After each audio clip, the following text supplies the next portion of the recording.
Atëherë jemi në monitorim të plot të niveleve të biosës në Mifol. Kemi gati një orë që niveli është i unifikuar, ka kapur vlera rreth 8 metër sipas hidrometrit. Presim që të kemi një trajektore në rënje së shpejti. Gjithsesi, prap jemi në nivelet e alertit, jemi në komunikim me të gjitha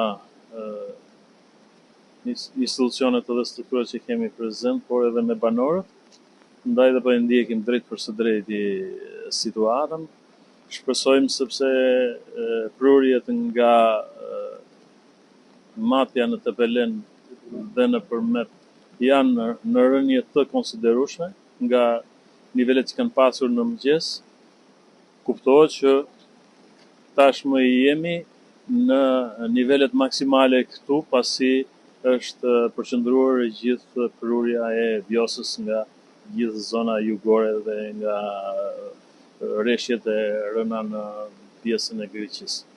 Sa banesa janë prekur nga ujtë në këto momente dhe sa familje jemi evakuar? A janë sistemuar? Në të dyja anët e biosës, qoftë në bashkinë e Vlorës, qoftë edhe në bashkinë e Fierit, janë rreth 10 banesa nga pjesa e Vlorës dhe 4 banesa nga pjesa e Fierit, të cilët janë evakuar dhe që janë sistemuar pranë të afërmëve të tyre dhe presim, kontrollojmë dhe monitorojmë në mënyrë të vazhdueshme çdo centimetër të lëvizjes së biosës. A rreziku banesa tjera?